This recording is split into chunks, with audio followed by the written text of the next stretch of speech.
برج الحمل في شهر يوليو 2026 بتغير قرار كنت فاكر إنك عمرك ما كنت هتغيره، لكن الظروف بتجبرك وبتخليك يا برج الحمل غصب عنك بتضطر إنك أنت اللي كنت فاكره انتهى خلاص بيطلع كان مجرد بداية، وبتاخد القرار بكامل قواك العقلية وبتقرر إنك أنت تغير رأيك اللي كنت مقرره قبل كده. ويا ترى كان القرار ده إيه؟ أنا معرفش، أنت أدرى يا برج الحمل. برج الحمل وقراءة شهر يوليو 2026. ولو حسيت في كلامي بحاجة لمست قلبك خليك معايا حتى لو أنت مش برج الحمل. طاقتك إيه يا حبيبي يلي بتسمعني؟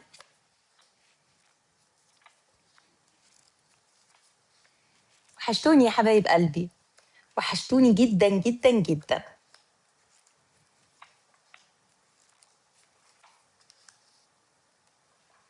فعلا برج الحمل كان خلاص قفل الموضوع تماما ومشي منه. انا معرفش هل هي علاقة، هل هي قرار مادي، هل هو قرار ليه علاقة بالشغل، هل هو قرار ليه علاقة بسفر. بس انا شايفة انك انت الموضوع بعد ما خدت فيه قرار وقفلته بترجع تاني تفتحه، وبترجع تاني بيكون فيه لم شمل واحتفال بعد ما كان الوضع مش عاجبك.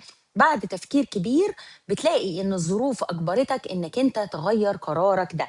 يلا بينا ناخد رسائل من الاوريكل. بيقولوا لك ان الحياة هي مجرد لعبة، او مجموعة من الكروت والالعاب. اختار واحد والعب بيه واعرف انك انت هتكسب هتكسب. وبيقولوا لك كمان إن كل حاجة ممكن تقدر تعملها ما تخلّيش حد يقول لك إن ده حلم بعيد أو صعب المنال.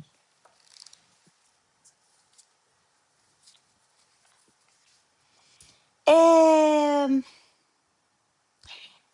المفتاح للسعادة يا برج الحمل هو إنك أنت تعرف إن في أوقات صعبة وفي أوقات لازم نعيشها بكل حُب ونستمتع بالحياة زي ما هي كده بحلوها وبمرّها. مش كل حاجة بتكون وحشة ومش كل حاجة بتكون حلوة. الطريق هو رحلة طويلة وعقبات بتحتاج لاختيار صح للوصول للهدف. محتاج انك انت تختار صح، محتاج انك انت تفكر صح الشهر ده يا برج الحمل. أم آه، في تغيرات كبيرة جدا بعد تفهم في علاقة أو في موضوع كبير.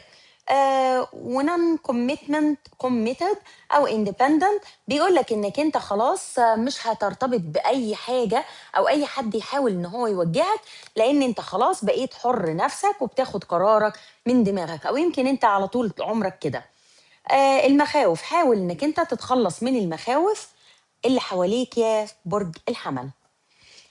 في حاجة أنت عايز تعملها، الطاقة بتقول لك مش النهارده، حاول إنك أنت تتفادى الكلام لأن الكلام ممكن يسبب إحباط. يعني في كلام كتير جواك بالنسبة لحد حاطط لك حدود أو أنت حاطط له حدود، يمكن تكون عامل بلوكات لحد أو حد عامل لك بلوكات، وعندك طاقة كده نارية محتاج إنك أنت زي ما بنقول تواجهه، تعاتبه، تتخانق معاه. يعني الرسالة بتقول لك حاول إنك أنت تهدى الأول قبل ما تعمل المشكلة دي، أو قبل ما أنت تاخد قرار متهور. حبيبك اللي أنت فاتح عليه القراءة بيقول لك أتمنى إنك أنت تسامحني في يوم من الأيام يا برج الحمل، وبيقول لك كمان I love you، بيقول لك إن هو بيحبك قوي يا برج الحمل. طيب نشوف طاقة حبيبك إيه يا حبيبي يلي بتسمعني. خليكم معانا للآخر عشان نسأل 3 أسئلة لبرج الحمل. أنا عارفة أنتوا بتزهقوا بسرعة، برج الحمل بالذات برج يعني ملوش خلق صح ولا لأ؟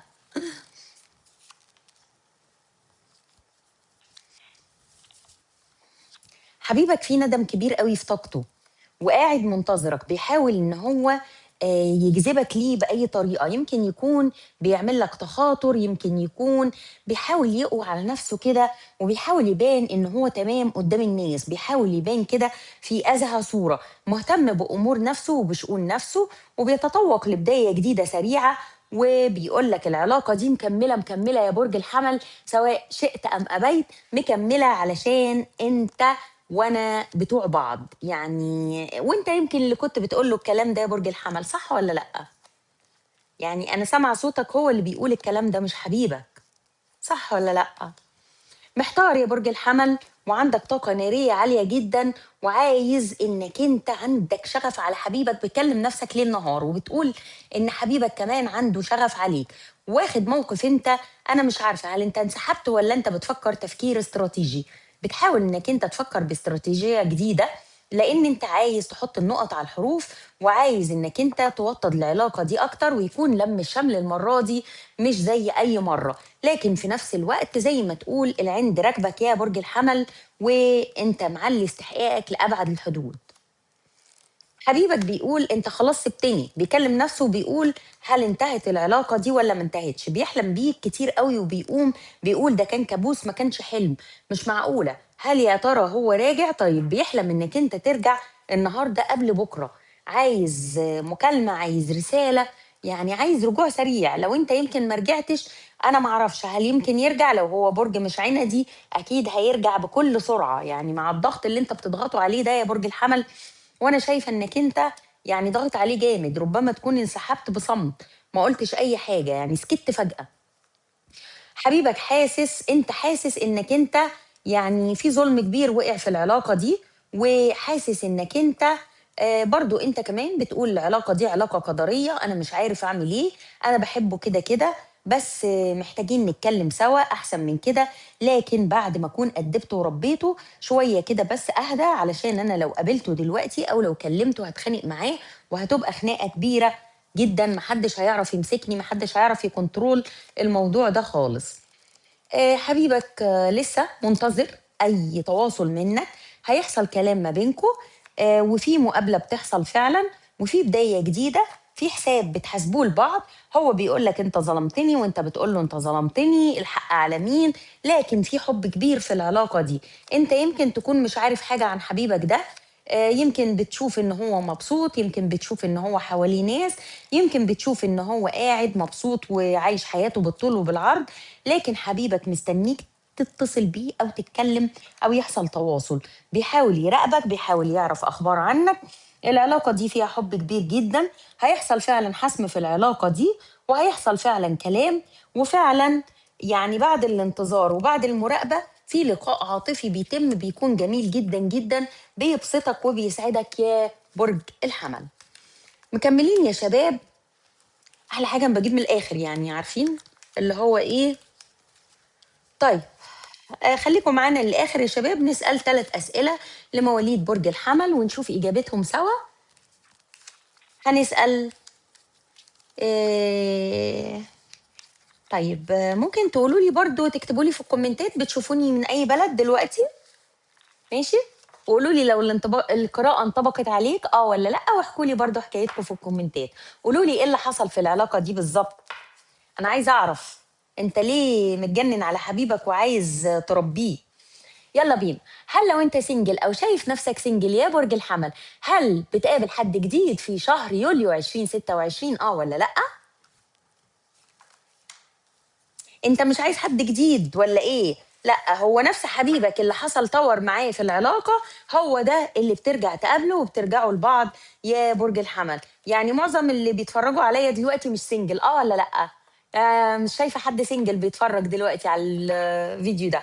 طيب هل لو انتوا منفصلين هل في رجوع ولا لا؟ يعني شوف اول مره هي الكروت كده كده جاوبت. طب لو انتوا منفصلين او شايف ان انتوا منفصلين، انت بتدافع عن قلبك، مش عايز دلوقتي ترجع، في عند كبير جدا في طاقتك، لكن في سعادة، في سعادة كبيرة جدا في العلاقة دي، وعلشان السعادة اللي في العلاقة دي هيكون في رجوع بعد انكشاف أمر، وبعد مواجهة، وبعد صراحة، يعني لازم تتكلموا، لازم حديث وحوار يحصل ما بينكم وما بين بعض.